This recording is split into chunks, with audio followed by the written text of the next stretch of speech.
그리스도만 의지하는 교회 벌써 7번째 시간이 되겠습니다. 빌라델피아 교회 기회가 열린 교회라는 제목의 말씀을 나누고자 합니다. 이 빌라델피아 교회는요, 이 소아시아에서 상당히 내륙적으로 들어가 있는 교회입니다. 그래서 넘버 6죠. 6번을 보시면 상당히 안쪽으로, 그러니까 미국이랑 비교하면 1, 2, 3번 그 에베소, 서머나 버가마 교회는 서부 지역, 캘리포니아나 이 시애틀 지역에 위치해 있다면 이 6번 이 필라델피아 교회는 비교적 중서부 지역, 미드웨스트 지역에 위치한 것을 볼 수가 있습니다. 그래서 실제로 빌라델피아 교회는요, 동부로 나아가는 어떤 게이트다라는 별명을 갖고 있을 정도로 서부에서 동부로 갈 때에 저곳을 지나가는 그런 도시, 그 당시에 그렇게 알려진 곳입니다.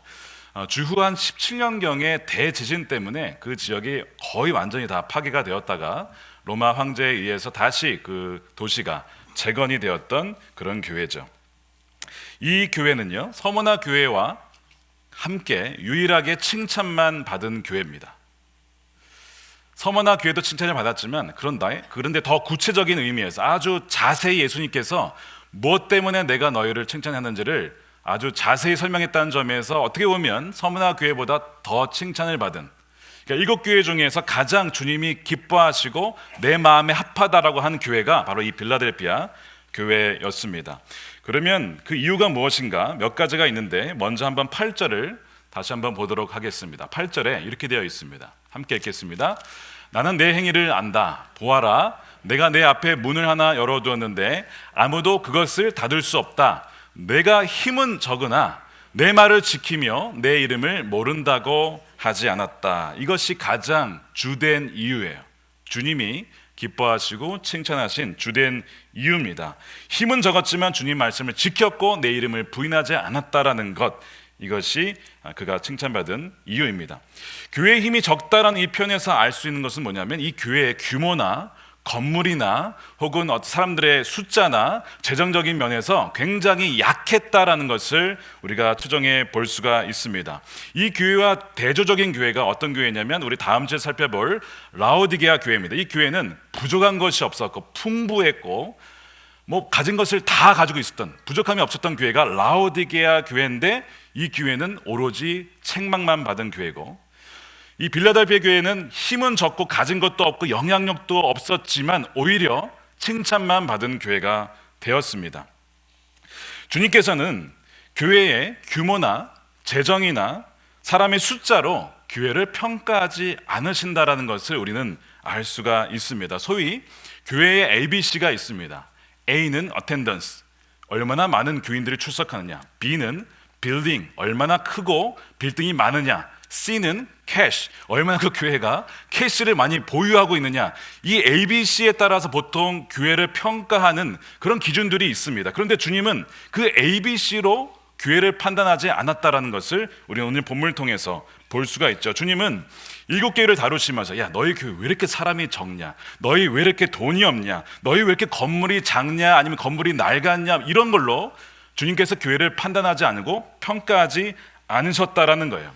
오히려 에베소 교회는 사랑이 없었다는 것을 지적을 받았고, 버가마 교회는 진리를 타협했다는 것에 책망을 받았고, 또한 두아드라 교회는 굉장히 세속적이었다, 교회와 세상이 별로 구분이 없었다는 것 때문에 책망을 받았습니다. 반면 이 빌라델피아 교회는요, 진리를 너가 지켰다, 내 말씀을 끝까지 순종했다, 주님을 배반하지 않았다는 것이고 주님을 부끄러워하지 않았다는 것으로 주님이 아주 기뻐하신 교회가 되었습니다.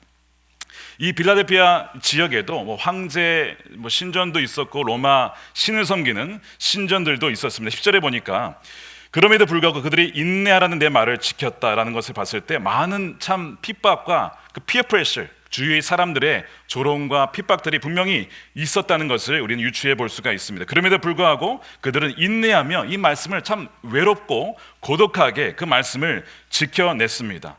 한두 번 처음에는 그렇게 누구나 할 수 있겠지만, 그러나 계속해서 그런 상황 속에서 말씀을 지킨다는 것은 여러분 혹시 경험해 본 적이 있는지 모르겠지만 결코 쉬운 일이 아니에요. 처음에는 좀 버티다가 나중에는 결국 대세에 합류하는 것이 보통 사람들의 경향인데, 이 빌라델피아 교회는 끝까지 인내하며 말씀을 지켜내었다라는 것이죠. 9절에 보시면 유대인들이 복음을 받아들인 예수 그리스도가 메시아다, 예수가 메시아라는 것을 받아들인 이 빌라델피아 교회 성도들을 참 조롱하고 핍박하고 그들이 가진 소망이 참 거짓이다, 너 예수님 잘못 믿은 거야, 너 그러다가 죽어 라는 어떤 거짓말로 그들을 속였지만 이들은 끝까지 말씀을 지켜낸 것을 볼 수가 있습니다. 저는 이 적은 힘을 가졌던 빌라델피아 교회를 묵상하면서 무엇을 보게 되냐면 굉장히 이민교회와 흡사하다는 것을 보게 됩니다. 소아시아라는 로마 황제와 신들을 숭배하는 지역에서 규모가 큰 것도 아니고 힘이 강했던 것도 아니고 작은 규모와 약했던 그 교회에서 신앙생활하는 사람들, 이민교회와 상당히 흡사한 면이 많다라는 거예요. 여러분, 이민교회는 태생적으로 소수 중에서 소수입니다. 소수자에 속해요. 마이너리티에 속합니다. 그렇다 보니까 이민교회는 힘없고 외로운 이민자들이 모여서 서로 교제하고 또한 격려하는 그런 공동체적인 교회입니다. 이민교회는 좀 한국교회와 다른 점들이 있어요. 한국교회는 교회에서 모여서 예를 들면 말씀을 나누고 이제 물론 삶도 나누지만 그래도 자신의 삶과 어느 정도 약간 좀 분리된 경향이 있거든요. 그런데 이민교회는 이 교회의 삶이 곧 나의 삶이고 나의 삶이 곧 교회의 삶이고 굉장히 밀접하게 연관되어 있다는 것을 보게 돼요. 단지 그냥 어떤 신앙적인 것만 아니라 뭐 이사 갈 때에도 같이 돕고 뭐 가실 때에도 오실 때에도 돕고 여러 가지 그 일상 생활을 함께 공유하는 그런 부분들을 보게 된다는 것이죠. 미국 사회 안에 이민자들이 모이는 공간이 있다는 것, 이렇게 우리가 교회가 건물을 가지고 있을 수 있다는 것은 대단히 큰 위안이 되고 힘이 됩니다. 그리고 이제 그렇게 하다 보면 나중에는 기왕 건물을 좀 더 크게 아니면 좀 더 많이 가졌으면 좋겠다라는 그런 바람도 갖게 되죠. 그래서 이민자들은 이민교회를 세워서 자신들의 힘을 키워가고 싶어하는 그런 어떤 마음을 품게 됩니다. 우리 교회 이름이 센트럴이잖아요. 그러니까 이 중심이 되고 싶은 그 마음, 뭔가 이 사회에서 중앙이 되고 싶은 그 마음이 담겨진 이름입니다. 모르겠어요. 저는 제가 파운더가 아니기 때문에 모르겠지만 아마 그런 마음이 여기에 담긴 것이 아닐까. 뭔가 주류 사회에서 중앙적인 역할을, 중심적인 역할을 하고 싶은 그 마음에 센트럴이라는 이름을 아마 넣은 것 같습니다. 물론 어떤 분들은 적당한 규모, 그 이상 더 크지 않았으면 좋겠다, 교회가 좀 작았으면 좋겠다 원하시는 분들도 분명히 계실 겁니다. 빌라델피아 교회는 지역적이고도 문화적인 상황 때문에 힘을 더 키울 수가 없었던 약한 교회였습니다. 많은 이민교회들도요 이러한 상황이죠. 2018년 한 통계에 의하면요 한국교회 경우에 미자립교회 비율이 거의 80%입니다. 그러니까 자립하는 교회는 20% 정도고 80%가 미자립교회라는 겁니다. 2019년 리더십 저널에 김영봉 목사님이라는 분이 글을 쓰셨는데 거기 이런 얘기를 하셨어요. 이민교회는 절대 다수가 자립하기 어려운 소형 교회들입니다. 한국으로부터 이민은 지금 줄고 있고 역이민도 많아지고 있습니다. 그래서 교포 자녀들은 또한 한인교회에 잘 정착하지 않으려 하는, 그러니까 참 어려운 상황 가운데 있는 곳이 바로 이민교회의 상황이에요. 적은 힘의 교회였던 빌라델피아 교회는 대부분의 한국교회 또한 이민교회의 어떻게 보면 전형적인 모습이라고 할 수 있습니다. 그런데 주님은 너가 적은 힘을 가지고도 내 말을 지켰다며 칭찬을 아끼지 않으셨다라는 것, 거기에 우리의 또한 소망이 있는 것이죠. 몇 년 전에 영국 크리스천 투데이 개건 기자로 활동하신 마크 우즈라는 목사님이 작은 교회를 사랑하는 4가지 이유라는 글을 쓰신 적이 있어요. 제가 한번 소개해 드릴게요. 왜 내가 작은 교회를 사랑하는가? 첫 번째, 모두를 다 안다. 물론 모두를 다 잘 아는 것은 아니다. 그러나 모두의 이름을 알고 이들에 관해 알고 있다. 새신자가 오면 바로 안다. 서로 교제를 나눌 때 가족 같은 친밀감을 느낀다. 두 번째 이유는 나의 존재가 중요하다. 교회에서 내가 좋아하는 대로만 행동하지는 않는다. 그러나 내가 없다면 분명 달라질 것임을 안다. 그래서 책임감을 느낀다. 큰 교회에서는 이 같은 책임감을 느끼기가 힘들다. 있어도 그만, 없어도 그만, 묻혀서 간다는 것이죠. 그런데 작은 교회에서는 그 역할이 굉장히 중요하다는 거예요. 세 번째는요, 다른 사람들을 돌볼 수 있다. 가족에게 닥친 큰 비극이나 생각지 못한 복을 나눌 수 있다. 예배를 드릴 때 나는 이방인이 아니라, 그러니까 모르는 사람과 예배를 드린 것이 아니라 그래도 우리가 알고 있는 사람들과 친구들과 함께 있다. 나한테 어떤 문제가 생기면 그들은 문자나 연락을 통해서 그들에게 연락할 수 있고 그들은 나의 상황을 또 알 수가 있다. 네 번째, 내가 될 수 있는 공간이 있다. 대형교회에서는 당신의 의견이 중요하지 않은 것처럼, 아무도 당신의 생각에 관심을 보이지 않는 것처럼 느껴지기 쉽다. 그러나 작은 교회에서는 당신의 목소리가 중요하다, 의견을 지혜롭게 사용할 수 있는 장점이 있다, 이렇게 이제 꼽았어요. 근데 이분이 그런 얘기를 하시는 거예요. 작은 교회가 지닌 큰 문제라고 한다면 이런 생각을 갖고 있다는 거죠. 우리는 작기 때문에 우리는 실패하고 있어. 우리는 작기 때문에 실패하고 있다는 생각을 갖고 있는 것이 문제라는 거예요. 하나님의 경작은 다른데 왜 작다라고 실패하고 있다라고 생각을 하느냐라는 거죠. 물론 대형 교회는 큰 축복입니다. 하나님의 블레싱이에요. 그렇지만 작은 교회도 역시 블레싱이라는 겁니다. 우리는 하나님의 모든 선물을 감사하게 여길 수 있어야 합니다 라고 그가 이제 이렇게 글을 마무리했어요. 많은 공감되는 부분들이 있었습니다. 지난 2월 2일이죠. 얼마 안 됐습니다. 미네소타에 둘루스라는 지역이 있어요. 혹시 가보신 분 계십니까? 둘루스, 그 호수 옆에 있는 도시인데요. 거기에 은혜연합감리교회, 한인연합감리교회가 있습니다.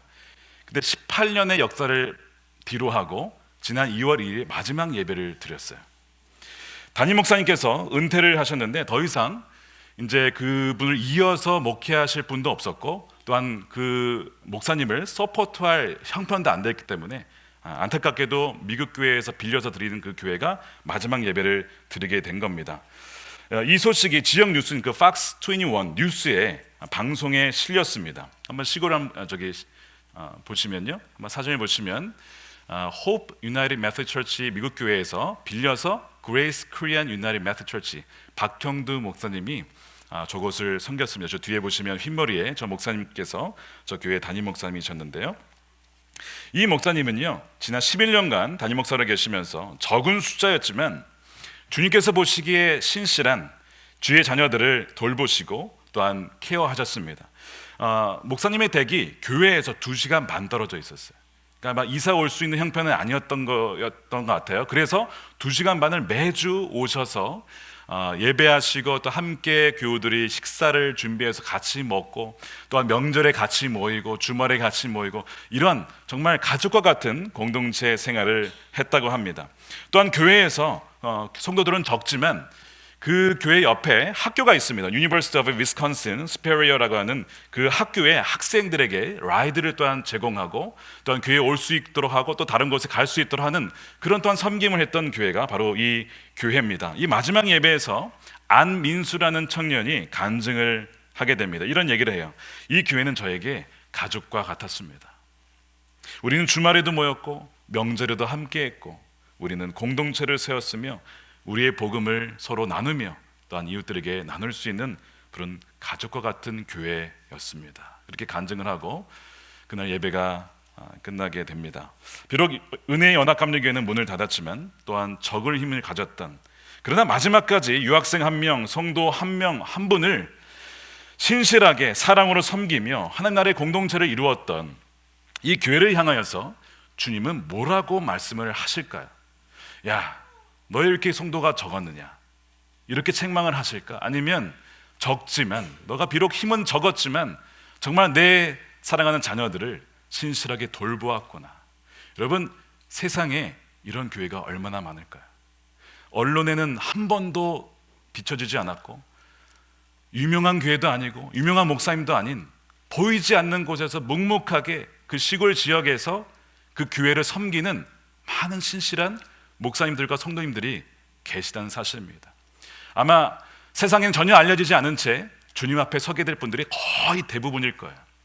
그러니까 주님은 적은 힘을 가졌다고 해서 책망하는 것이 아니고 오히려 그 적은 힘을 가지고 신실하게 말씀을 지켜내었던 그 교회, 이 빌라델비아 교회를 칭찬하시고 참 잘했다라고 인정을 해주신 겁니다. 착하고 충성된 종이라고 그렇게 주님께서 말씀을 하시는 것이죠.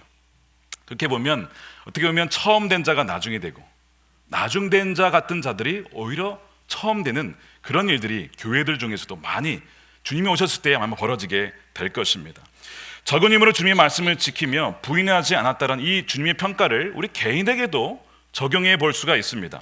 어떤 사람은 5달란트를 받은 사람이 있을 거예요.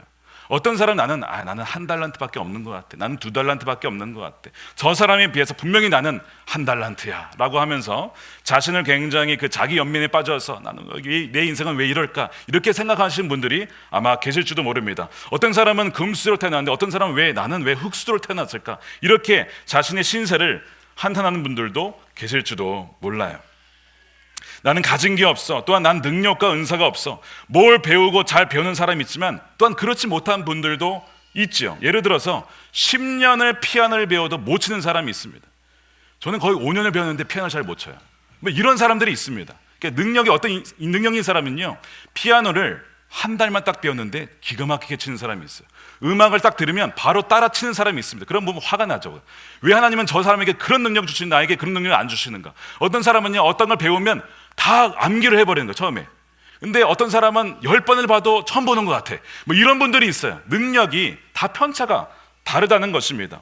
작곡을 전공했습니다. 곡을 만들려면 몇 개월, 아니 막 1년을 막 수고해야 겨우 한 곡이 나오는 사람이 있는 거 반면에 어떤 사람은 자고 일어나면 꿈에서 꿨대. 그러면서 막 쓰는 사람이 있어요.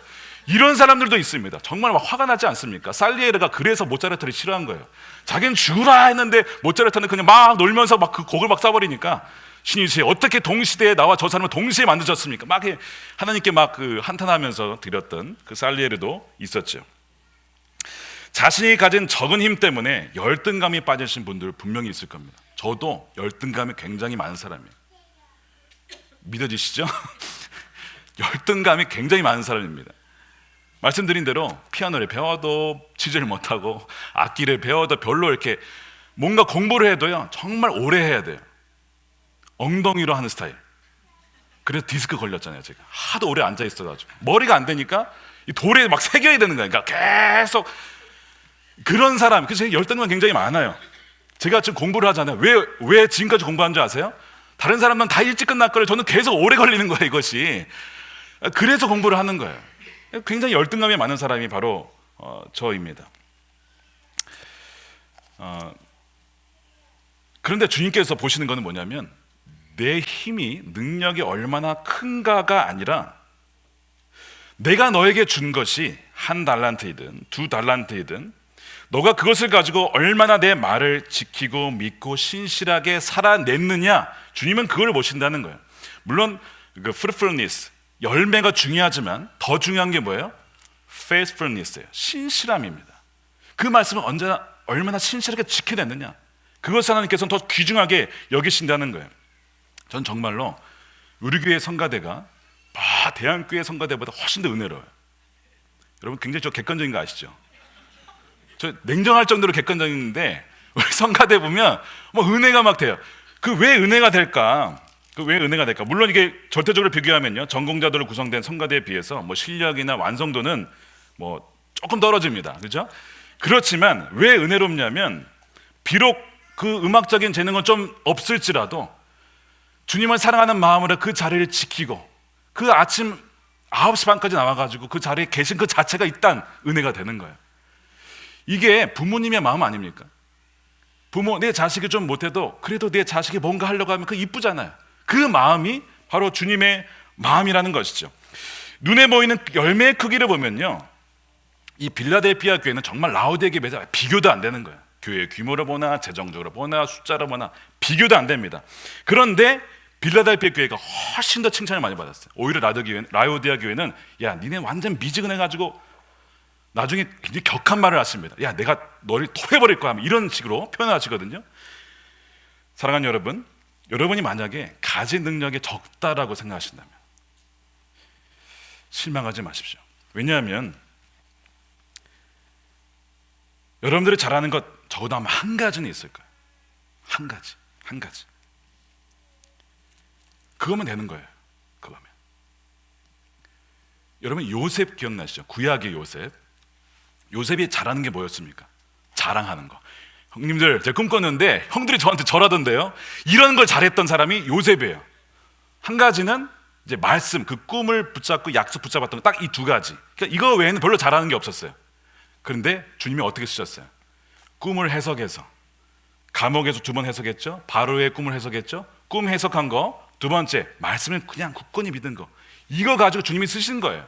그러니까 우리가 어떤 많은 능력이 필요한 것이 아니라 적지만 그 하나라도 주님을 사랑하는 마음으로 그것을 드리면 하는 것을 귀하게 여기시는 줄로 믿습니다. 그러니까 여러분들이 지금 나에게는 왜 이렇게 능력이 없을까? 거기에 대해서 자꾸 초점을 주지 마시고 나에게 주신 그 능력 한 가지라도 그저 신실하게 붙잡고 드리면 하나님이 여러분들 통해서 큰 일을 이루신다는 사실입니다. 주님은 힘은 약했지만 말씀에 신실했던 이 빌라델비아 교회를 향하여서 내가 너희 앞에 열린 문을 두었다라고 말씀을 하십니다. 그래서 보통 문이라고 하면, 성경에서 문이라고 하면 두 가지 의미가 있어요. 하나는 구원의 문, 두 번째는 기회의 문입니다. 그래서 문을 열어두었다는 것은 그들에게 하나님 나라로 들어가는 구원의 문이 열려있다는 뜻과 동시에 비록 그들이 적은 힘의 능력을 가진 교회였지만 그들에게 지역과 또한 나라를 섬기는 선교의 기회의 문이 열려있다라는 뜻이기도 합니다. 사도 바울이 고린도전서 16장 9절에서 이렇게 문을 설명을 합니다. 이렇게 돼 있어요. 나에게 큰 문이 활짝 열려서 일을 많이 할 수 있는 기회가 왔습니다. 그러나 방해를 하는 사람들도 많이 있습니다. 방해를 한 자들도 있지만 그러나 하나님이 나에게 문을 열어주셨다는 거예요. 사역의 기회가 열렸고 뭔가 일할 수 있는 기회가 열렸다는 것이죠. 또한 고린도후서 2장 12절에 이런 말씀을 합니다. 내가 그리스도의 복음을 전하려고 드로아에 갔을 때 주님께서 내가 거기에서 일할 수 있는 길을 열어주셨다. 영어로 보면 door, a door was open for me. 나에게 일할 수 있는 기회가, 문이 열어졌다는 거예요. 여러분들에게 기회의 문이 열린 줄로 믿습니다. 우리는 알 수 없어요. 그러나 주님이 그 기회의 문을 활짝 열어주셨다는 겁니다. 복음을 전할 수 있고 일할 수 있고 섬길 수 있는 기회가 열려있다는 거예요. 이 빌라델비아 교회는 적은 능력을 가진 교회였지만 오히려 주님은 부자였던 라오디가 교회의 문을 열어주신 것이 아니고 이 작은 빌라델비아 교회의 문을 활짝 열어주셨습니다. 어떻게 그것이 가능한가? 하나님 나라와 역사는 인간의 힘과 지혜로 능력으로 하는 것이 아니라 주님에 의해서 진행되는 것이기 때문에 그렇습니다. 그 구원과 선교의 문의 키를 가지고 있는 분이 바로 내가 아니라, 교회가 아니라 주님이 그 키를 갖고 계십니다. 그래서 7절에 보시면 주님을 이렇게 묘사를 합니다. 7절 말씀 보겠습니다. 함께 읽겠습니다. 다윗의 열쇠를 가지고 계신 분, 여시면 닫을 사람이 없고 닫으시면 열 사람이 없는 그분, 그분이 바로 예수 그리스도시죠. 이분이 기회의 문을 열 수 있는 키를 갖고 계시다라는 거예요. 그분이 열지 않으면 아무도 열 수가 없고 그분이 닫아버리면 아무도 다시 열 수가 없는 겁니다. 우리가 선교를 하고 우리가 정의로운 사회를 구현할 수 있다라고 생각하는 것은 완전히 착각이에요. 우리가 주님의 선교를 주님을 위해, 주님에 의해서 하는 거예요. 주님에 의해서 우리는 쓰여지는 것이지 우리가 할 수 있는 게 아닙니다. 여기서 이 문의 열쇠를 다윗의 열쇠라고 표현을 했어요. 왜 다윗의 열쇠일까? 이것을 이해하려면 이사야 22장을 우리는 주목해 봐야 합니다. 자, 이사야 22장에 보면 유다의 멸망에 대한 환상의 메시지예요. 여기에 보시면 유다가 엘람이라는 군대에 의해서 공격을 당합니다. 유다의 방어선이 막 뚫려요. 이 엘람은 누구를 가리키냐면 훗날 쳐들어올 아수르 군대, 북방에 아주 강력했던 아시리아, 지금 시리아죠. 그 나라가 쳐들어오는 것을 이제 보여주는 건데요. 이때 유다 사람들의 반응이 여러 가지로 갈려요. 어떤 사람들은 뚫린 성벽을 막고자 막 애를 씁니다. 어떤 사람은 지레 겁을 먹고 도망을 칩니다. 어떤 사람은 결국에는 그 저수지를 만들어서 버텨보려고 합니다. 그런데 이들의 공통점이 뭔지 아세요? 여기 반응에 대한 공통점이 이겁니다. 이 모든 일을 계획하신 분, 하나님에 대한 관심이 없어요. 자, 이사야 22장 11절 말씀에 이렇게 되어 있습니다. 또한 옛못에 물을 대려고 두 성벽 사이에 저수지를 만들기도 했다. 그러나 너희는 일이 이렇게 되도록 하신 분을 의지하지 않고 이를 예적부터 계획하신 분에게는 관심도 없었다. 이런 일이 지금 벌어진 이유는 뭐예요? 너희들이 나를 떠나고 나에게 관심을 두지 않았기 때문에 벌어진 건데 거기에 대해서는 관심을 두지 않고 그냥 성벽을 막아버리고 하고 뭔가 이건 아무 소용이 없다는 것이죠. 주님 말씀을 지키지 않았다는 것, 주님의 이름을 배반했기 때문에 이러한 심판과 징계가 벌어지고 있다는 겁니다. 아무리 그들이 자신들에게 닥친 위기 상황을 자신의 힘으로 극복해 보려고 해도 불가능한 이유가 있습니다. 근본 원인은 하나님을 떠난 것이라는 거예요. 이걸 해결하지 않으면 아무리 성벽 막아보려고 해도 저수지를 모아서 버텨보려고 해도 소용이 없다는 거죠. 근본 원인을 찾아야 된다는 거예요. 하나님께 관심이 없었던 것인데 그들은 그 원인을 모르고 있다는 거예요. 더 흥미로운 사람이 여기 등장합니다. 히스기야 왕의 재산관리 그리고 나라 전체 국고를 담당하고 있는 셈나라고 하는 사람이 등장합니다. 셈나. 전쟁이 벌어지니까 이 셈나라는 사람이 어떻게 반응하는지 아십니까? 궁에 올라가서 꼭대기로 올라가서 자신을 위한 화려한 무덤을 만들어요. 어차피 죽을 거 화려한 무덤 속에 묻혀 죽자. 왜? 재산 관리인이니까 키가 있잖아요. 그러니까 그걸 가지고 자신을 위한 무덤을 만들고 있는 거예요. 이제 환상이 아직 벌어진 일은 아닙니다. 근데 하나님이 그걸 아시고 그 셈나이가 책망을 하시죠. 이런 얘기를 하십니다. 이사야를 통해서 이런 얘기를 해서 그것이 19절부터 나옵니다. 자, 이렇게 돼 있어요. 19절에 내가 너 셈나를 너의 관직에서 쫓아내겠다. 그가 너를 그 높은 자리에서 끌어내릴 것이다. 그날이 오면 내가 힐기야의 아들인 나의 종 엘리야김을 불러서 너의 관복을 그에게 입히고 너의 띠를 그에게 뜨게 하고 너의 권력을 그의 손에 맡길 것이니 그가 예루살렘에 사는 사람들과 유다 집안의 아버지가 될 것이다 라는 얘기를 하십니다. 자, 셈나가 나라 전체의 재산을 맡고 있었어요. 키를 갖고 있었습니다. 근데 그가 하나님의 말씀을 믿지 않고 저버렸을 때 그는 그의 직업도 잃어버리고 포지션도 잃어버리고 그의 생명도 잃게 됩니다. 셈나는 자신이 열심히 하면 자신의 포지션을 유지할 수 있을 걸로 믿었어요. 내가 성실히 하면 내 재산을 유지할 수 있을 걸 생각했다는 거예요. 근데 그게 아닌 거죠. 히스기야 왕의 국고를 맡을 수 있었던 건 전적으로 하나님의 주권이었고 하나님의 은혜였고 하나님이 그에게 주신 것이지 결코 자신이 스스로 얻은 게 아니라는 거예요. 근데 이거를 셈나가 모르고 있었어요. 그렇게 믿지 않았습니다. 자신이 가진 직분과 재산이 모두 내 거야 라고 믿은 거예요. 여러분, 우리가 가진 것은요 우리 겁니까? 여러분의 포지션, 여러분들이 가지고 있는 것, 여러분들의 자녀, 우리의 자녀, 우리 게 아니라는 거예요. 하나님이 우리에게 맡겨주신 거예요. 그저 우리는 잠시 주님의 것을 맡고 있는 청지기라는 거예요. 우리의 인생은 짧습니다. 굉장히 죽어서 가져갈 수 있는 게 아무것도 없어요. 죽은 다음에는 심판이 있을 뿐입니다. 우리가 신앙 고백하잖아요. 주님이 다시 오실 것이고 심판이 있을 것입니다. 우리 매주 고백하잖아요. 죽으면 끝이 아니라 우리 삶에 대한 결산이 있을 거라고요. 내가 너에게 맡겨주신 시간과 재능과 그 은사들을 너는 어떻게 사용했느냐. 이 셈나는 자신에게 이렇게 특권 하나님이 주셨음에도 불구하고 그것을 자신의 무덤, 화려한 무덤을 만드는데 사용했다라는 거예요. 주님께서 이런 얘기를 하시죠. 때를 따라 주인의 뜻을 따라 내가 왔을 때에 먹을 양식을 사람들에게 나눠주는 자는 복이 있을 것이다. 저와 여러분들에게 그런 자들이 되기를 원합니다. 주님이 오실 때에 때를 따라 사람들에게 양식을 나눠줄 수 있는 사람. 때가 되자 하나님은 셈나가 가지고 있었던 그 모든 것을 엘리야킴이란 자에게 넘깁니다. 엘리야킴은 아마 상대를 봤을 때 이 셈나에 비해서 굉장히 출신이나 뭐라고 봤을 때 아주 비천했던 사람 같아요. 그에게 그 모든 권력과 키를 다 넘겨주신다는 거예요. 누구라고요? 엘리야킴. 네, 거기까지 하겠습니다. 실제로 KIM으로 끝나요.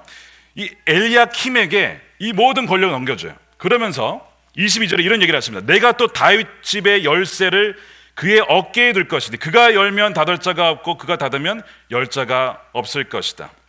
히스기야 왕의 신실한 관리가 됩니다. 이 다윗 집이라는 말은 유대 왕들을 말하거든요. 그 당시는 히스기야 왕이었어요. 무슨 얘기냐면 이 엘리야킴이 아니면 왕을 접견할 수 있는 사람이 없어요. 엘리야킴을 통해서만 왕을 접견할 수 있고 엘리야킴을 통해서만 국가의 모든 보화와 보물을 액세스할 수 있는 거예요. 접근할 수 있는 거예요. 그러니까 이 엘리야킴이 아주 중요한 사람이죠. 그 포지션을 이 엘리야킴을 갖게 된 겁니다. 이 엘리야킴이 누구를 상징하는가? 예수 그리스도를 상징합니다. 오직 예수 그리스도를 통해서만 하나님께 나아갈 수 있어요. 그분이 아니면 다른 데로 들어간 다 뭐예요? 도둑이라는 거예요. 도둑. 나 아니고서는 내가 곧 길이요 진리요 생명이니 나로 말미암지 않고는 아버지께로 갈 자가 없느니라. 엘리야킴을 통하지 않고서는 히스기야 왕이 갈 자가 없느니라. 나이가 갖고 있는 키가 없이는 그 다윗 집의 문을 열 자가 없느니라. 이 엘리야킴은 예수 그리스도를 상징합니다. 그에게 주어진 키가 예수님이 가진 키인데 이것이 다윗의 키라고 불렸어요. 그 왕권을 얘기하는 거예요. 예수님이 이 키를 한때 누구에게 주었어요? 베드로에게 주었습니다. 내가 너에게 하늘의 천국문의 열쇠를 줄 것이다. 그랬더니 베드로에게 어떤 일이 벌어졌어? 나중에 처음으로 이방인에게 성령이 임하는 고넬료, 누구를 통해서? 베드로에게. 왜 베드로냐? 주님이 그에게 키를 줬기. 이방의 그 사람들에게도 성령의 문이 열리게 되어지는, 문이 닫혀 있었는데 열리게 되어지는 그 키가 베드로에게 있었어요. 그렇기 때문에 그를 통해서 성령이 그들에게 임하는, 이 키가 굉장한 거예요. 근데 지금 주님이 예수님께 그 키를 갖고 계신데 그걸 가지고 문을 열어서 지금 빌라델피아 교회에게 문을 활짝 열어주신 겁니다. 자, 그 얘기는 뭐라고요? 첫 번째, 구원의 문. 두 번째, 선교와 사역의 생명들을 살리고 일할 수 있는 기회의 문이 이 빌라델피아 교회에 활짝 열렸다는 겁니다. 왜 주셨다고요? 이것을, 이런 기회를? 그들이 힘은 적지만 말씀을 끝까지 신뢰하며 믿고 신실했기 때문에 주님이 그들에게 선물로 허락해 주신 겁니다. 돌아오는 화요일 날 이정은 집사님 가신다 그랬죠? IT 선교를 가시게 되는데 말씀드린 대로 이 가나안 지역, 시티솔레 북쪽에 있는 가나안 지역에 있는 고아원에 음악학교가 세워졌어요. 거기에 100여 명의 학생들이 등록을 했습니다. 근데 아이들이 지금 리코더부터 배우고 있어요. 선생님들을 저희가 면접을 해서 고용을 해서 그분들이 지금 가르치고 있는데, 우리 교장 선생님이신 이정은 집사님, 선교위원장이신 우리 김범희 집사님 처음으로 그 아이들이 이제 만나러 가는 겁니다.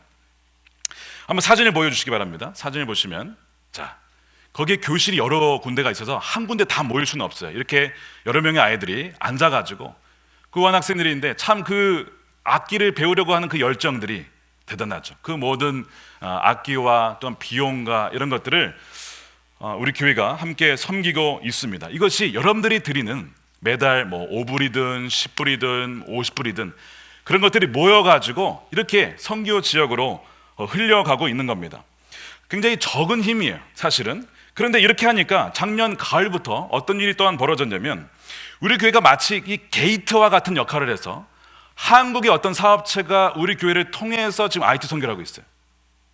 한국에 있던 어떤 분들이 우리 교회를 통해서 또한 선교를 하고 있는 거예요. 이런 일들이 전혀 우리가 생각하지 않았던 일들이 일어나기 시작했습니다. 그렇기 때문에 이 가나안 지역을 또한 우리가 100여 명의 학생들을, 이 말이 안 돼. 사실 우리 교회가 별로 힘이 없는데도 100여 명의 학생들을 서포트할 수 있다는 것은 말이 안 되는 거죠. 시티솔레에 80명입니다. 총 180명이에요. 계산이 안 되는 거, 어떻게 이 일이 가능할까? 제가 이걸 묵상하는 가운데 준 게 뭐냐면, 비록 우리가 연약하고 또 부족한 점이 참 많지만 그래도 그 말씀을 살아내려가는 그 마음에 주님께서 복을 주셔서 성도들의 기업 가운데 복을 주시고 또한 자원하는 심령을 주시고 기꺼이 드리려고자 하는 그 마음으로 하나님께서 사용하시는 거구나 하는 그 마음을 갖게 되었습니다. 또한 우리가 원정화 선교사님 돕고 있잖아요. 옥토 교회에서 원정화 선교사님을 파송하셨어요. 그 교회가 가장 큰 서포터입니다. 근데 두 번째 교회가 우리 교회, 13만 권을 지원했는데 가장 많이, 그 교회를 제외하고 가장 많이, 아니 어떻게 그럴 수 있는가? 우리 교회가 뭐 대형 교회도 아니고 신비입니다. 주님이 여러분들을 통해서 마음을 감동케 하시고 여러분들이 드리는 그 작은 것이지만 그걸 통해서 인도 지역에도 13만 권이 넘는 만화 성경을 보급하게 하신 거예요. 이것이 지난 4년간 하나님께서 우리를 통해서 하나님에 의해서 이루어지고 있는 선교의 역사입니다. 아직 선교 헌금을 약정하지 않으신 분들은 오늘 또 기회가 있으니 여러분 까먹지 마시고 참여하시면 좋겠습니다. 1달란트 받으신 분은 1달란트, 또한 5달란트 받은 분은 5달란트 동참하십니다. 주님은요 이런 얘기를 하셨어요. 많이 맡긴 자에게는 많이 내가 요구할 것이다. 적게 맡긴 자에게는 적게 요구할 것이다. 잘 생각해 보셔야 돼요. 주님이 나에게 많이 맡겼는데 난 적게 맡긴 것 같아. 그러면서 적게 내면 큰일 나는 거죠. 그러니까 기왕 내가 적게 맡겨졌다라고 생각하면 오히려 더 많이 맡겼다라고 생각하고 하는 것이 안전한 길입니다. 11절에 보니까 주님은 빌라델피아 교회와 성도들에게 이미 너에게 면류관이 주어져 있다, 이런 얘기를 했습니다. 면류관이 이미 너에게 주어져 있다. 그런데 너가 끝까지 이것을 굳게 붙잡아서 빼앗기지 않도록 해라. 그 말은 너희가 이것을 빼앗길 수도 있다. 너희의 그 면류관을 취해가려고 하는 악한 이들이 있을 수 있다. 그러니 이것을 면류관에 빼앗지 않고 굳게 붙잡아서 마지막 내가 올 때까지 붙잡으려고 합니다. 이기는 자에게 주어진 약속 3가지예요. 뭐냐면 첫 번째는 온 세상에 닥쳐올 시험을 받을 때에 내가 너를 지켜줄 것이다. 자, 시험을 면해주는 건 아니에요. 시험을 받을 때 지켜주는 거예요. 사망의 음침한 골짜기로 지날 때라도 그 골짜기를 아예 안 가게 하는 건 아니고 가긴 하지만 내가 너와 함께 할 것이다. 이 약속입니다.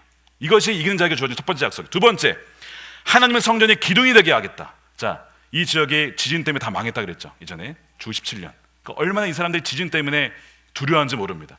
근데 기둥이란 표현은 흔들리지 아니하는, 굳건한 이런 표현이에요. 너희가 그 하나님 나라에서 기둥과 같이 흔들리지 아니하는 그 위치를 갖게 될 것이다. 이것이 두 번째고요. 세 번째는요, 하나님의 이름, 새 예루살렘의 이름, 나의 새 이름을 그 사람의 몸에 써주겠다는 거예요. 여러분, 자신의 물건에 대한 이름 쓰시잖아요. 주님이 너는 내 거야 라고 이름을, 하나님의 이름 써주시고, 새 예루살렘은 바로 그 하나님 나라의 시티즌십, 너는 그 나라의 시민권자라는 이름과 그 다음에 예수님의 그 이름을 그 사람의 이름에 써주겠다라는 것이죠. 흥미롭게 이 빌라델피아 교회, 이 빌라델피아라는 이름은 이 도시의 세 번째 이름입니다.